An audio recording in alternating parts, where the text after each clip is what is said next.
Assalamualaikum warahmatullahi wabarakatuh. Selamat pagi anak-anak. Perkenalan terlebih dahulu ya. Kenalkan, nama Ibu Sabella Putri dari jurusan Ilmu Agama Islam. Sebelum mulai pelajaran, marilah kita berdoa terlebih dahulu. Berdoa dimulai.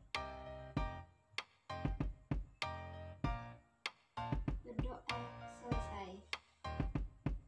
Semoga kita sehat walafiat dan selalu dalam lindungan Allah Subhanahu wa Ta'ala.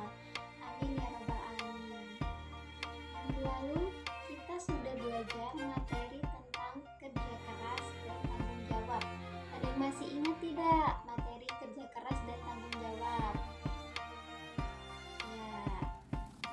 Jadi anak-anak, kerja keras merupakan berusaha atau berikhtiar secara sungguh-sungguh. Kerja keras itu untuk mencapai tujuan dan maksimal yang disertai dengan tawakal kepada Allah untuk kepentingan dunia maupun kepentingan akhirat. Lalu, apa itu pengertian tanggung jawab? Jadi, pengertian tanggung jawab adalah kesadaran manusia akan tingkah laku atau perbuatannya, baik disengaja ataupun tidak disengaja. Ibu harap anak-anak tetap semangat ya, walaupun pembelajaran dilakukan secara daring. Ibu harap kita tetap menjaga protokol kesehatan dengan cara menerapkan 5M, mencuci tangan dengan sabun, menggunakan masker saat tidak perlu, menjaga jarak, menghindari kerumunan, serta memakan makanan bergizi dan sehat. Ada yang tahu nggak hari ini kita belajar materi tentang apa? Ya, kita belajar materi bab baru, yaitu dakwah Islam dengan kearifan dan kedamaian di Nusantara. Jadi tujuan pembelajaran kita hari ini yaitu peserta didik dapat terus membaca Al-Quran dengan meyakinkan bahwa strategi dakwah Islam di Indonesia sebagai sarana dakwah dengan istiqomah. Peserta didik dapat mengajak orang lain berbuat baik sebagai implementasi dari pemahaman strategi dakwah dan perkembangan Islam di Indonesia dengan penuh semangat. Lalu yang ketiga, peserta didik dapat menganalisis makna strategi dakwah dan perkembangan Islam di Indonesia. Lalu peserta didik menyajikan makna strategi dakwah dan perkembangan Islam di Indonesia dengan penuh tanggung jawab.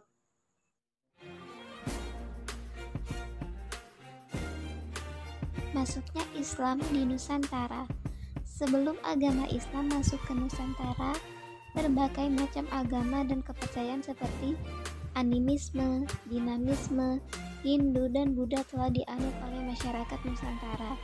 Menurut hasil seminar, Islam masuk ke Nusantara itu melalui dua jalur, yaitu jalur utara dan jalur selatan.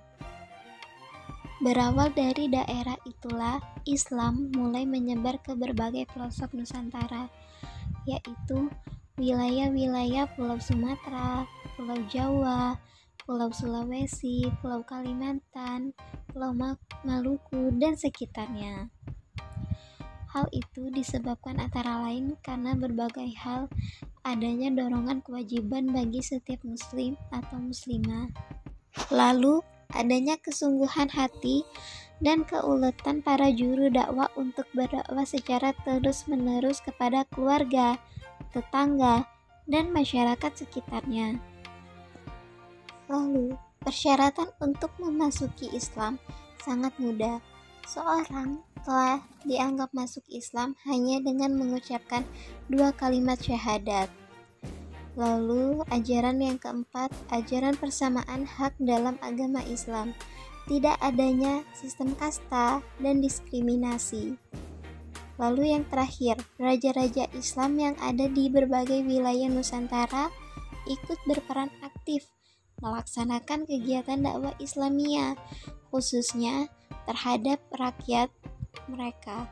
Pada umumnya, yang dianjurkan oleh para raja senantiasa ditaati oleh rakyatnya. Strategi dakwah Islam di Nusantara.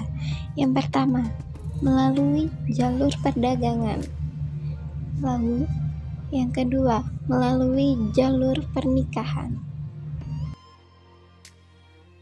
Yang ketiga, melalui jalur pendidikan, serta yang keempat, melalui jalur kesenian, dan yang kelima, melalui jalur pengobatan.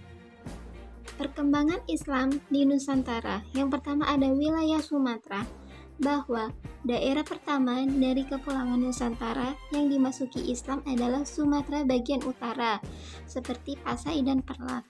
Hal ini mudah diterima akal karena wilayah Sumatera bagian utara letaknya di tepi Selat Malaka, tempat lalu lintas kapal-kapal dagang Cina dari India ke Cina. Yang kedua, ada Pulau Jawa. Kapan tepatnya Islam masuk ke Pulau Jawa? Tidak dapat diketahui dengan pasti. Masuknya Islam di tanah Jawa sangatlah sedikit. Baru sejak akhir abad 13 Masehi hingga abad-abad berikutnya, tertanam sejak Majapahit mencapai kejayaannya.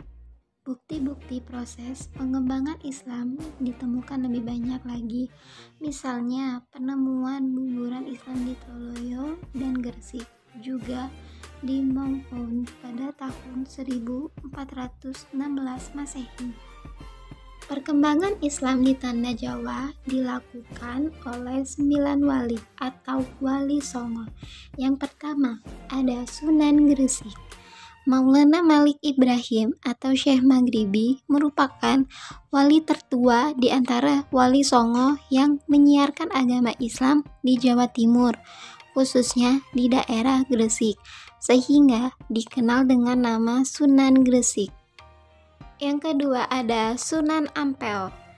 Jasa-jasa Sunan Ampel itu mendirikan pesantren di Ampel Denta, serta berperan aktif dalam membangun Masjid Agung Demak yang dibangun pada tahun 1479 Masehi dan mempelopori berdirinya Kerajaan Islam Demak dan ikut menobatkan Raden Fatah sebagai sultan pertamanya. Yang ketiga ada Sunan Bonang. Sunan Bonang ini merupakan putra dari Sunan Ampel. Semasa hidup, beliau mempelajari Islam dari ayahnya sendiri. Kemudian bersama Raden Paku merantau ke Pasai untuk meneladani Islam.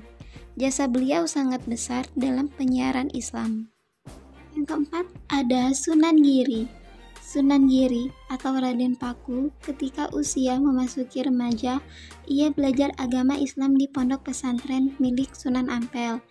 Ikhtiarnya dalam menuntut ilmu terlihat dari proses menuju pondok pesantren, yaitu berjalan kaki dari Tuban. Dinamakan Raden Paku bahwa harapannya Sunan Giri ini dapat menjadi tonggak agama Islam yang kuat di Jawa. Yang kelima ada Sunan Derajat. Sunan Derajat merupakan salah satu anggota Wali Songo yang merupakan putra dari Sunan Ampel serta adik dari Sunan Bonang.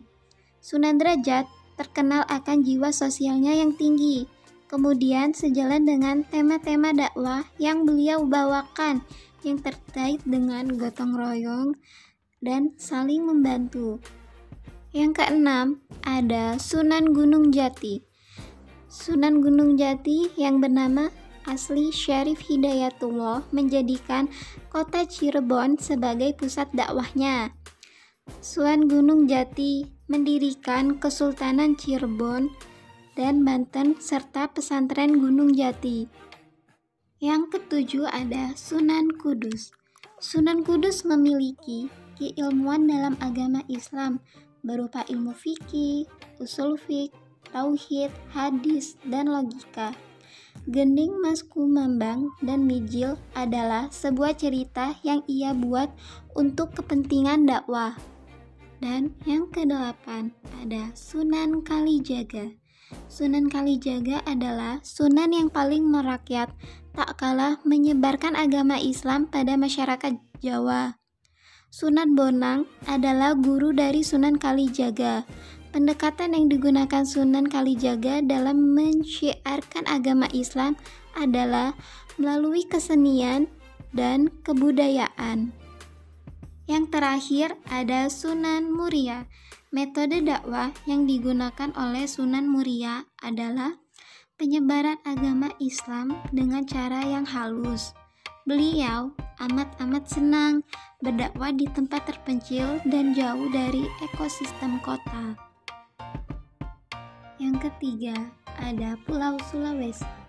Pulau Sulawesi sejak abad ke-15 Masehi sudah didatangi oleh para pedagang muslim dari Sumatera, Maluku, dan Jawa.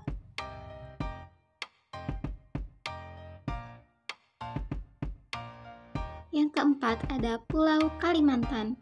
Kalimantan merupakan pulau yang paling luas di antara pulau-pulau lain di Nusantara. Hal ini berpengaruh terhadap penyebaran Islam di pulau yang awalnya berjuluk Borneo. Menurut versi sejarah Kesultanan Sanggau di Kalimantan Barat, Islam sudah dianut raja pertamanya Sultan Abdurrahman pada abad ke-13.